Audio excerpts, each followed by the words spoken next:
लगदी ए सोहणी गल्लां गोरियां ते वालां विच चीर नखरो मैनू लगदी ए सोहणी तैनू सखियां मैं सोचूं सर उसको सुधार बुलाएंगे कुछ I don't want to disclose his identity और जिससे ज्यादा प्यार करता हूं उसको I which is one of the guys I really look up to मुझे लगता है मेरा दिल बड़ा है बट उसके सामने कुछ नहीं एक छोटी सी एग्जांपल देता हूं जब मेरा ये सारा कांड चल रहा था मुझे 300 पेटी की जरूरत थी 300 पेटी माने 3 करोड़ रुपए मैंने सरदार को फोन करा मैं कहा भाजी 300 पेटी चाहिए दे दोगे कहते भाजी थले रखो फोन रेकी मत ट्रांसफर कर रहे हैं उन्हें ना उन्हें पूछा कि कदों दियोगे ना उन्हें क्या मैंने मुश्किल लगी है ना उन्हें क्या मैं टाइट है ना उन्हें ट्रांसफर करता उसके बाद हमारे जम्मू के कुछ लोग जो कि न्यूज चैनल बने हुए हैं इनको चंगी फैंटी चलनी चाहिए मैं कहती हूँ इनको इतनी कुछ जिक्र भी नहीं किया माता ने मेरे नाल एक महीने के बाद पूरी पेमेंट अल्हम्दुलिल्लाह उस रब्बुल जलाल का जितना भी शुक्र मशले राह होगी एक सुनहरा बाब रकम किया मेरे बुजुर्ग और भाइयों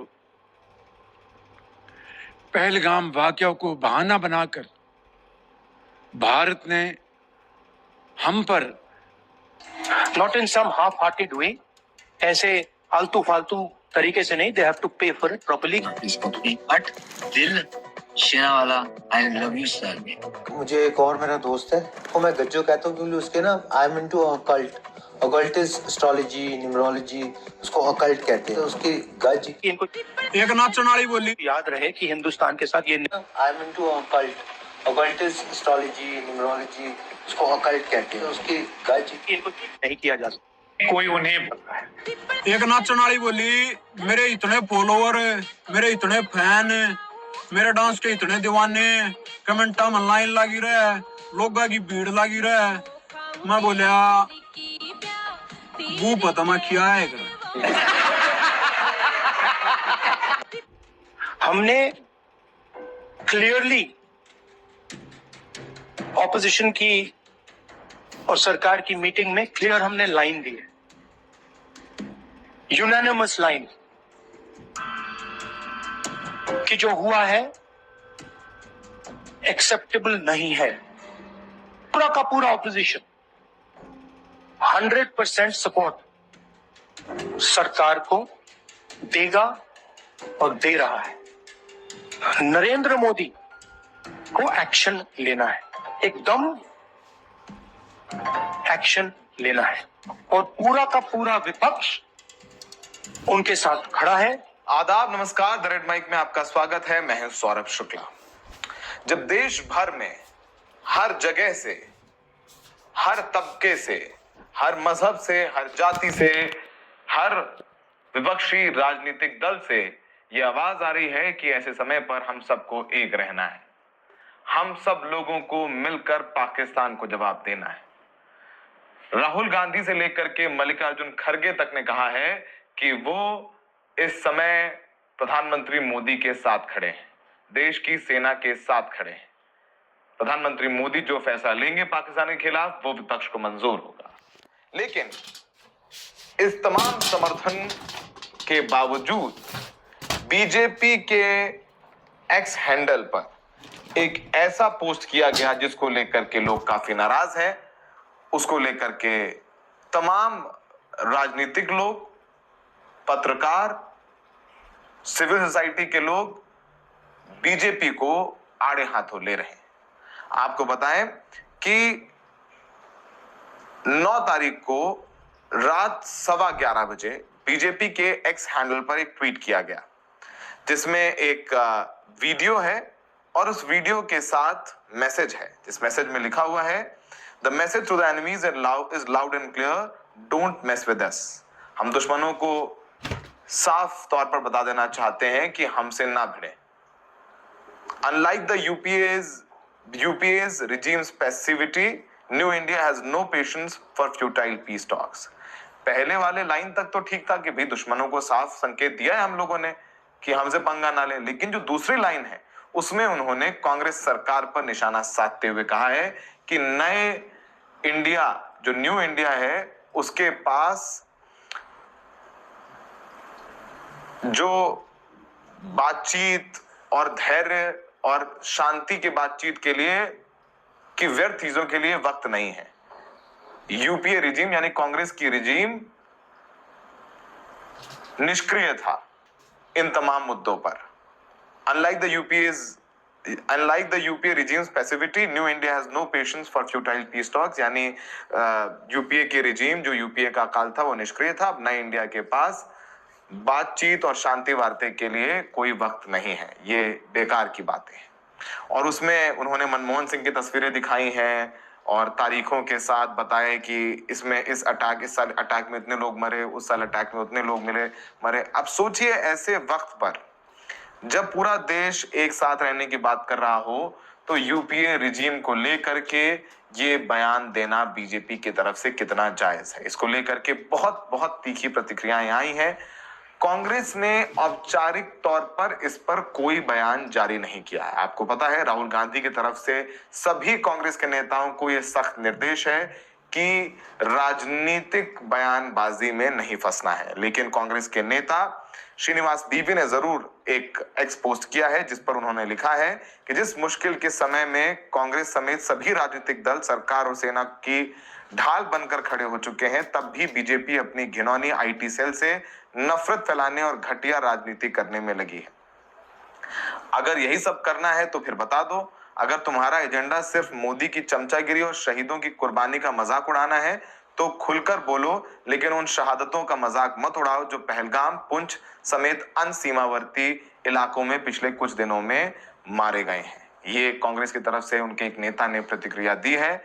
इसके बाद तमाम जगहों से बहुत तीखी प्रतिक्रिया आई है कि ऐसे वक्त पर जब हम लोगों को एक रहना है तो मनमोहन सिंह सरकार को लेकर के बीजेपी के एक्स हैंडल पर ऐसे बयान क्यों दिए जा रहे हैं, जिससे ये संदेश जाए कि यहाँ पर तो लड़ाई में सब एकजुट होने की बात कर रहे हैं, पर बीजेपी किस तरीके से सेना के नाम पर और इस माहौल का फायदा उठा करके एक नाचन वाली बोली, मेरे इतने फॉलोवर, मेरे इतने फैन, मेरे डांस के इतने दीवाने ने कमेंटा नीति करने की कोशिश कर रही है। आपको बताएं, इस पर बहुत सारे बयान हैं। पल्लवी घोष लिखती हैं, frankly this was not needed now. ये इसकी जरूरत नहीं थी। इसके अलावा ऐसे एक अंकित मयंक लिखते हैं, only anti national will do politics in middle of war. यानी सिर्फ और सिर्फ जो एंटी नेशनल हैं वो ही युद्ध के दौरान राजनीति करते हैं। उन्होंने बीजेपी को एंटी नेशनल कहा है। बहुत सारे ऐसे तमाम बयान हैं जो सोशल मीडिया पर आए हैं।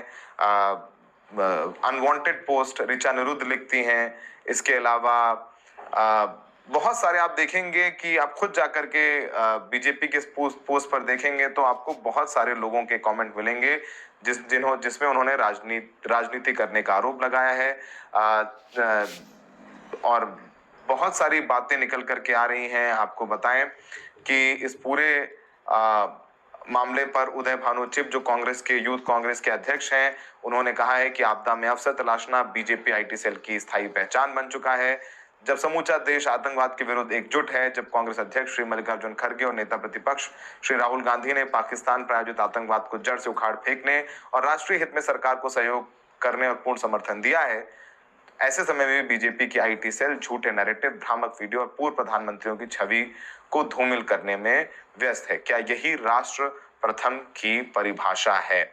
ऐसे तमाम सोशल मीडिया पोस्ट हैं जो वो लोग जो बीजेपी की हिमायत करते रहते थे, बीजेपी के लिए या उनकी आइडियोलॉजी के लिए लगातार उनका समर्थन करते रहते थे, वो भी काफी नाराज नजर आ रहे हैं। आपको बताएं, यशवंत देशमुख जो बहुत बड़े सेफोलॉजिस्ट हैं, उन्होंने भी सोशल मीडिया पर कमेंट किया है और कहा है कि ये पूरी तरीके से एक डिस्ग्रेसफुल कैंपेन है जो बीजेपी ने शुरू किया है और पाकिस्तान मीडिया ये कह रही है कि आप ये सब अपने राजनीतिक फायदे के लिए कर रहे हो। तो बीजेपी का ये जो कैंपेन है उसका इस्तेमाल पाकिस्तान कर रहा है और ये कह रहा है कि बीजेपी पूरा ये सब कर रही है अपने राजनीतिक फायदे के लिए।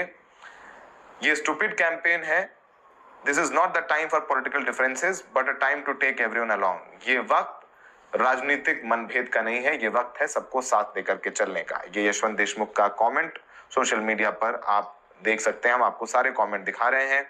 इसके बाद पुरुषोत्तम अग्रवाल जो यूपीएससी के सदस्य रहे हैं, काफी वरिष्ठ है, वो कहते हैं पाकिस्तान के साथ चल रहे संघर्ष के दौरान बीजेपी के आधिकारिक हैंडल से विपक्ष के विरुद्ध प्रचार शर्मनाक है, भयानक रूप से गलत नजीर स्थापित करता है, ये देशभक्ति नहीं सत्ता लिप्सा है। ये पुरुषोत्तम अग्रवाल जी ने अपने एक्स हैंडल पर लिखा है। बीजेपी के इस पोस्ट के बाद बहुत सारे बयान भी आए हैं, आइए आपको सुनाते हैं कि आरजेडी सांसद मनोज झा ने तो सीधे प्रधानमंत्री मोदी से अपील की है कि वो इन सब राजनीतिक और गंदी राजनीतिक कैंपेन जो चलाए जा रहे हैं आईटी सेल द्वारा उसको लेकर के कुछ कदम उठाएं जिससे देश में एक पॉजिटिव मैसेज जाए। ये आप सुनिए कि इस पूरे मामले में क्या कहा। कि राजनीतिक पार्टियां ही नहीं, पूरा देश लेके हम एक मुश्किल हालात से जूझ रहे हैं और उस मुश्किल हालात में इस तरह का ट्वीट जो आज बीजेपी फॉर इंडिया के नेशनल हैंडल से आया है वो पीड़ा देता है। मैं और किसी से कह भी नहीं सकता। मैं माननीय प्रधानमंत्री जी से आग्रह करूंगा, हस्तक्षेप करिए सर, बहुत मुश्किल क्षण है। अब इसको किस प्रकार इस्तेमाल किया जाएगा, किस दुर्भावना से सरहद पार इस्तेमाल किया जाएगा। पूरे देश में कोई स्वर अलग नहीं है, सेना के शौर्य और पराक्रम के साथ है, सरकार के साथ है। फिर इस तरह का ट्वीट मैं समझता हूँ ना सिर्फ डिस्टेस्टफुल है बल्कि पीड़ा देता है। और पीड़ा देता है इसलिए भी कि राजनीति के लिए हमारे पास बहुत वक्त, अभी कई चुनाव आएंगे, कई पॉलिटिकल पार्टी रहेंगी नहीं रहेंगी, देश हमेशा रहेगा। देश में जो एक अभी माहौल है उसमें इस तरह के ट्वीट से माननीय प्रधानमंत्री जी एक सामूहिक पीड़ा का जन्म होता है, लोगों की संवेदनाएं आहत होती हैं।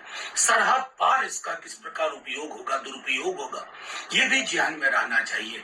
हमने पहलगाम में जो बर्बर हिंसा हुई उसके बाद भी 2-3 इररिस्पॉन्सिबल ट्वीट देखे थे और ये उसी दृष्टिकोण से आप एक बार देखिए, अभी कोई अलग नहीं सोच रहा है, हमें राजनीति नहीं करनी है, पूरा देश सेना और सरकार के साथ है। बस इस तरह के ट्वीट जो दुर्भावनाओं को जन्म देते हैं इन पर विराम लगाइए, हाथ जोड़ के विनती है। इसके बाद आपको प्रोफेसर अपूर्वानंद ने भी कहा है कि you keep saying nation is one, BJP says it is only them who have the first nation on it and only they can speak for it. If one looks at the response of BJP's post Pahalgam, you know how they use human tragedy for their own partisan end। यानी BJP कैसे अपने राजनीतिक लाभ के लिए इन सब मौकों का इस्तेमाल करती है, ये बात उन्होंने लिखा है बीजेपी के पोस्ट पर। और तमाम लोग हैं जिसको जो अपनी बीजेपी के पोस्ट पर अपनी प्रतिक्रिया दे रहे हैं। कोई पत्रकार प्रभाकर मिश्रा कह रहे हैं कि ये सॉरी टू से दिस, इस संकट की घड़ी में जब पूरा विपक्ष सरकार के साथ खड़ा हो, पूरे देश सरकार के साथ खड़ा हो, ये ट्वीट शर्मनाक और गैर जिम्मेदाराना है, ये बात भी कही है। और गैर जिम्मेदाराना बयान सिर्फ सरकार से नहीं आ रहे हैं, तमाम मीडिया चैनल्स पे भी कुछ ऐसी खबरें चल रही हैं जिसको लेकर के लोगों में काफी नाराजगी है और तमाम फेक न्यूज है जिसको लेकर के हमारे सहयोगी संकेत उपाध्याय ने एक वीडियो किया है जो हमारे यूट्यूब स्टेशन पे उपलब्ध है। आप देख सकते हैं किस तरीके से तमाम राष्ट्रीय चैनल, चाहे वो एनडीटीवी हो चाहे वो आज तक हो, तमाम ऐसी भ्रामक खबरें चला रहे हैं युद्ध को लेकर के, जो खुद पीआईबी ने, भारत सरकार ने फैक्ट चेक करके कहा है कि ये खबरें गलत और भ्रामक है। जब ऐसे वक्त में मीडिया चैनल्स को, आम लोगों को जिम्मेदारी से खबरें बतानी और पहुंचानी चाहिए, ऐसे वक्त पर गैर जिम्मेदाराना तरीके से रिपोर्टिंग भी हो रही है और बयान भी दिए जा रहे हैं। इन जो मीडिया कैंपेन चल रहा है, इस तरीके से मीडिया पर ये सब सारी बातें हो रही हैं, उसको लेकर के एक फौजी की पत्नी ने एक बयान जारी किया है जो सोशल मीडिया पर काफी वायरल है। और उन्होंने कहा है कि टीवी स्टूडियो और सोशल मीडिया में एक अलग पागलपन चल रहा है, कुछ भी चलाया बताया जा रहा है और शायद उसी क्रम में बीजेपी का भी ये एक्स पोस्ट आता है। आइए सुनिए एक फौजी की पत्नी क्या कह रही है। और वो कह रही है, सब कह रही हैं उन तमाम लाखों महिलाओं के बिहाफ पर जिनके बेटे, पति, भाई इस वक्त सरहद पर अपनी जान देने को तैयार हैं और दे भी रहे हैं।